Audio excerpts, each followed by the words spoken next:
Man United do need a new right back, don't they, Kaz? You're on mute, my bro. Sorry. So, one, don't think we need a new right back, not this season, anyways. Why? Because I believe in our youngster Ethan Laird, innit? And I think he's quality. I'm not joking. I'm a fan of him, and I'd rather target a different area before we look at right back. I feel like it's gonna take a long time before we even offload Aaron Wan-Bissaka, whether he's gonna get offloaded or not.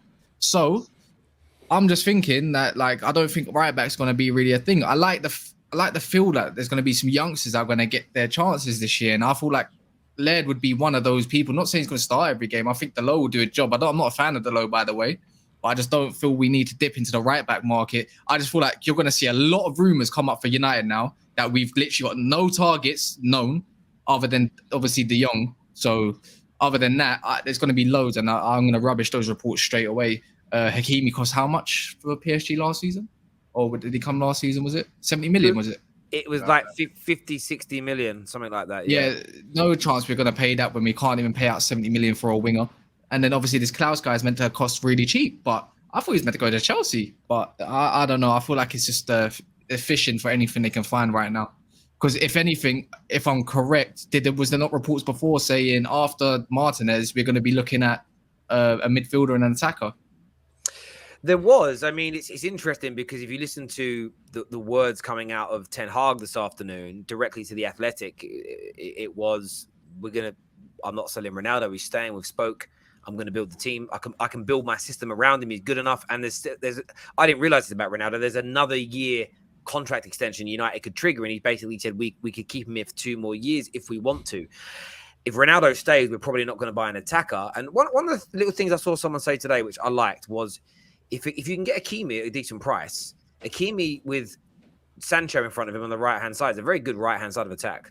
Is you got an overlap? You got someone that can overlap, and you got someone who can come inside. He likes to cut inside. So for me, I don't think we can get Hakimi. But I would prefer Hakimi at right back with Sancho on the right than I would signing Anthony. Yeah, I can't disagree. I wouldn't mind that. But honestly, I just feel like right back's not an area we should be looking at till next season. I feel like just let it run with the squad that we've like in the right hand side. I reckon it has to be Laird and Delo. Just wait for that. Then maybe ship off Delo if he doesn't fix up for next year. It's not gonna, it's not gonna get all done in one window. Maybe target Hakimi next window and then ship off whoever you don't feel is gonna cut the mustard. If you understand it, I get you what you're saying, but we really do need an attacker, regardless if Ronaldo's there or not. It's like this: if Martial starts, Sancho and Rashford, one of them gets injured and this whole Ronaldo thing's going on. Yes, Ronaldo's there, but who else is there? We can't be relying on Elanga. We can't be relying on the youngster to do the job. Can't be relying on Christian Eriksen to be doing the yards that he used to do for Tottenham back in the day as well. Because he can do it maybe in the central of the midfield, but he's an option. Bruno's obviously another option potentially, but I feel like we need an attacker big time, because who actually guarantees us goals in this squad other than Ronaldo? I'm not confident enough.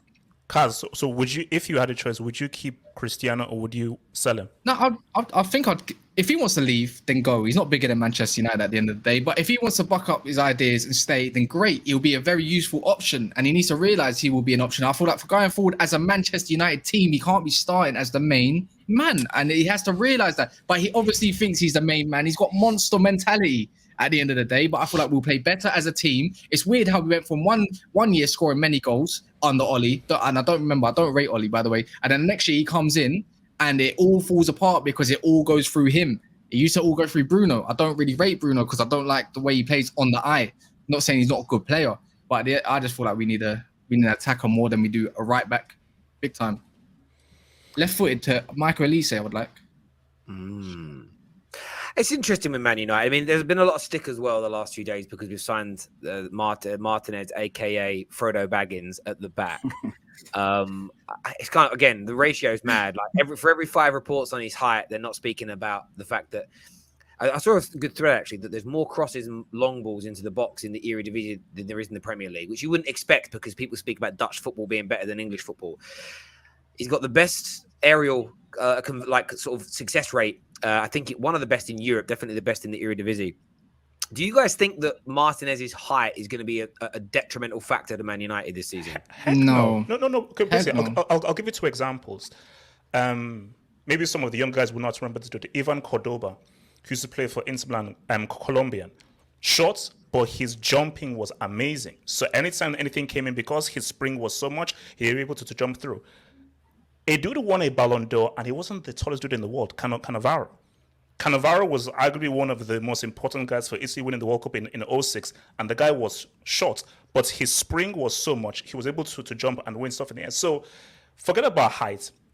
It's about how good is your jumping. Can you win the stuff early, and can you actually read the balls coming through? So basically, people that talk about the height, those are guys that don't know anything about football, really. That's not an issue now. Respect our short kings. Our short kings. We've got to respect them. How tall is he, Terry? What are they saying in terms of? Well, they're saying, I mean, there's 5'9". I've seen reports that actually he's 5'8", he's whatever else. Do you know what's going to happen? What will happen is there will be a goal or two this year where a ball comes into the box and it goes over his head and he isn't quite tall enough, can't jump high enough to sort of get his head on it, and then the focus on it will be his height. Like that's already set up to happen. The same as Darwin Núñez.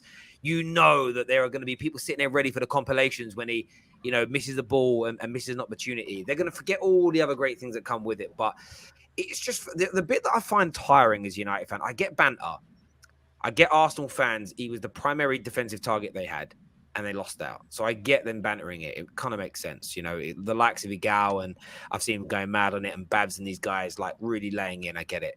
But I'm seeing like professional outlets talk about this like it's a real issue and concern. But when everybody else was linked to him, his height never got mentioned once. United land him, and suddenly the height's an issue. The same as Eriksen today. Danny Murphy running his Scouse guns up again about Eriksen today. But like someone said, he didn't say that it's bad that you got backup. And I kind of said that we're the only club that gets slammed for having backup. Well, he didn't say it's a bad thing. I went, but you look at the snarl on his face. He's going, he ain't going to get in the first team over Bruno. He ain't that good. His numbers aren't this. His numbers aren't. He's backup then. Why not say what a great backup? The response is never, listen, I don't think he'll start in front of Bruno Fernandes because Bruno Fernandes is better, but what a brilliant backup.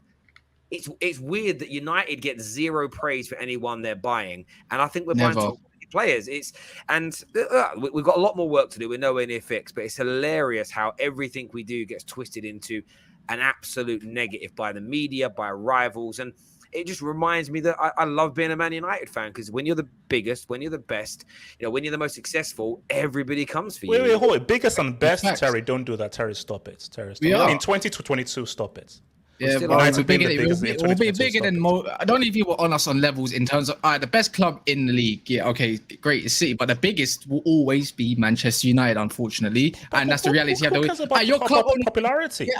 It's about football on the pitch. United are not relevant in 2022 on the pitch. We don't get funded by our owners. It's our money. Do you not understand this? You go look at the stats about how much has been funded into your club by your owners. Your club makes no money. Anyways, let me put this straight. This is why you use like how much billion in debt. So hold that one. But what's it called? Yeah, I've got accurate stats here comparing how Lisandro Martinez would fare up against our other centre backs, and you'd be surprised at what you would see. Facts. I don't think we would be. We've seen the state of your centre backs. No.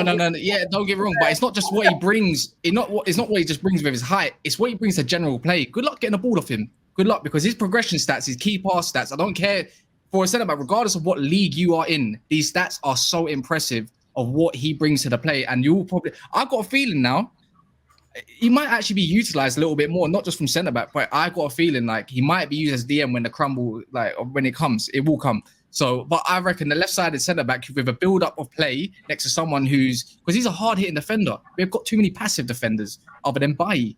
I think what people are scared of, are not afraid to say, is that the football is changing all the time.